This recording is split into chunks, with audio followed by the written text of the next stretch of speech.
आप सभी को मेरा नमस्कार। आज मैं आप लोगों को मानव नेत्र के बारे में बताने जा रहा हूं, जिसमें मुख्यतः उसकी संरचना के बारे में बताऊंगा। मानव नेत्र एक अत्यंत मूल्यवान एवं सुग्राही ज्ञानेंद्रिय है। सुग्राही ज्ञानेंद्रिय अर्थात संवेदनशील होता है। इस अद्भुत संसार तथा हमारे चारों ओर के रंगों को देखने योग्य बनाता है। नेत्र प्रकाश का उपयोग करता है तथा हमारे चारों ओर की वस्तुओं को देखने के लिए हमें समर्थ बनाता है। यदि हम नेत्र की संरचना देखें तो उसमें मुख्यतः आपको लेंस दिख रहा है, आइरिस दिख रहा है, सिलियरी बॉडी दिख रहा है, विट्रस ह्यूमर दिख रहा है, इंटरनल रेक्टल मसल दिख रहा है, कोराइड दिख रहा है, रेटिना दिख रहा है, ऑप्टिकल नर्व दिख रहा है, मीडियल रेक्टस मसल दिख रहा है, कॉर्निया दिख रहा है और स्केलेरा दिख रहा है। अब ये महत्वपूर्ण जितने भी अंग हैं सब उसका हम एक एक करके आपको बताते जाएंगे कि किसका किसका क्या उपयोग है और क्या क्या काम होता है, कैसे ये लोग काम करते हैं। यदि इस वीडियो को आप पूरा देखेंगे तो आप किसी भी परीक्षा में यदि नेत्र के बारे में आएगा तो उसको आप अच्छे से लिख सकते हैं। मानव नेत्र प्रकाश सुग्राही होता है तथा नेत्र में मुख्यतः लेंस, रेटिना, कार्निया, आइरिस, तंत्रिका तंत्र का बना होता है। तो पहले देखते हैं कार्निया। कार्निया नेत्र का नाजुक भाग होता है जो सफ़ेद रंग का होता है, जिसमें रक्त संचार नहीं पाया जाता, जिसमें सिर्फ तंत्रिका तंत्र का जाल पाया जाता है। दूसरा है रेटिना। रेटिना को दृष्टिपटल भी कहते हैं, जिसमें वस्तु का प्रतिबिंब उल्टा बनता है और वास्तविक बनता है, लेकिन हमारा जो मस्तिष्क होता है उसको सीधा पड़ता है। और रेटिना में मुख्यतः दो प्रकार की कोशिकाएं पाई जाती हैं, जिसको बोलते हैं शलाका और शंकु। शलाका को अंग्रेजी में रॉड्स बोलते हैं और शंकु को कोन्स बोला जाता है। ये दोनों कोशिकाएं बहुत ही महत्वपूर्ण कोशिकाएं हैं और महत्वपूर्ण भूमिका निभाती हैं। जैसे जो शलाका कोशिका होता है वो अंधकार और प्रकाश की पहचान करता है, अर्थात अंधेरे और प्रकाश में अंतर स्पष्ट कर देता है। तथा जो शंकु कोशिकाएं होती हैं वो हमें रंगों को पहचानने में सहायता करता है, कौन सा रंग का है। मुख्यतः जानवरों के आँखों में शंकु नहीं पाए जाते, अर्थात वो रंगों को अच्छे से नहीं देख पाते, लेकिन उनकी आँखों में शलाका संख्या बहुत ज़्यादा पाई जाती है, अर्थात वो रात को भी अच्छे से स्पष्ट देख सकते हैं। और जितने भी रात्रिचर जीव होते हैं उनकी आँखों में शलाका विशेष तरह से अत्यधिक मात्रा में पाया जाता है। जैसे उल्लू की आँखों में शलाका बहुत ज़्यादा मात्रा में पाया जाता है। अगला है ऑप्टिक नर्व या प्रकाशिक तंत्रिका तंत्र। प्रकाशिक तंत्रिका तंत्र चित्र में जैसे देखे हैं, ऑप्टिक नर्व जो लिखा हुआ है,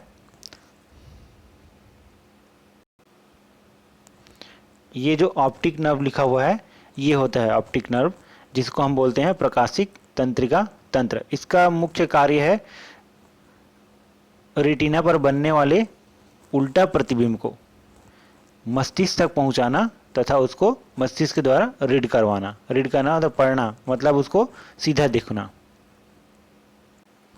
आइरिस, कार्निया के अंदर का भाग आइरिस कहते हैं।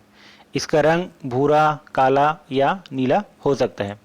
आइरिस के बीचों बीच प्यूपिल पाया जाता है, जिसमें से प्रकाश लेंस में प्रवेश करता है। प्यूपिल को पुतली भी कहते हैं और पुतली का जो आकार होता है प्रकाश के अनुसार बदलते रहता है।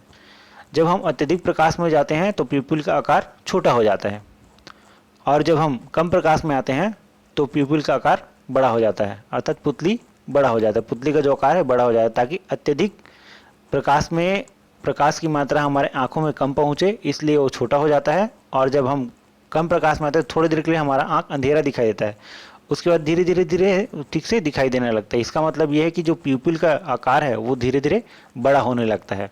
तो बड़ा रहेगा आकार तो ज़्यादा प्रकाश प्रवेश करता है, जिससे हमें स्पष्ट दिखाई देता है। अगला है लेंस। यह एक उत्तल लेंस है जिसका मुख्य कार्य प्रकाश का अपवर्तन करना तथा अपवर्तन के पश्चात प्रतिबिंब का निर्माण रेटिना पर करना। और ये लेंस का आकार जो है सिलेरी मांसपेशियों के द्वारा नियंत्रित किया जाता है, अर्थात उसका जो आकार है बदलते रहता है। और ये उत्तल लेंस प्रकार का होता है जब वस्तु हमारे पास होता है तो उत्तल लेंस का आकार मोटा हो जाता है, और लेकिन जब दूर का देखते हैं हम किसी वस्तु को तो उत्तल लेंस का जो आकार है वो पतला हो जाता है। इसको आइए ऐसे देखते समझते हैं।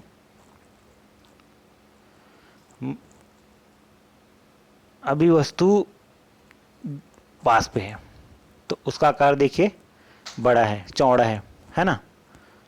और जैसे ही वस्तु दूर चलेगी हमसे, ये देखिए पतला हो गया।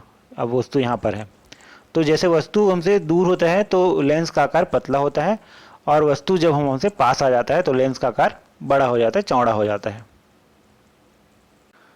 लेंस के आकार को कम करने और ज़्यादा करने में सिलियरी मांसपेशी मुख्य भूमिका निभाता है। ये जो सिलियरी मांसपेशी होती हैं उसको कम या ज़्यादा करने की क्षमता रखते हैं।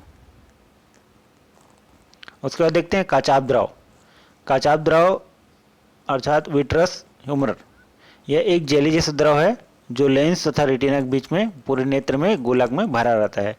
इस द्रव का मुख्य कार्य है नेत्र गोलक को आकार बनाए रखना, अर्थात उसकी गोलाई को बनाए रखता है ये। अगला कंजक्टिवा, यह नेत्र का कवच है जो उसको आवरण प्रदान करता है। ये नेत्र को बाहरी आघातों से बचाता है तथा नेत्र को चिकनाहट प्रदान करता है।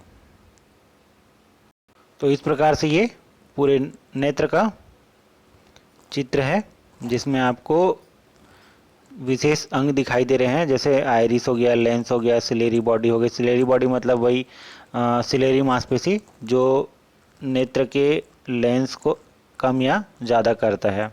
लेंस और कॉर्निया, स्क्लेरा जो होता है, कंजक्टिवा जो जो नेत्र का सबसे बाहरी आवरण का निर्माण करता है।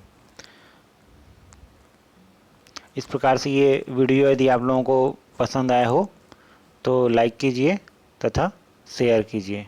धन्यवाद।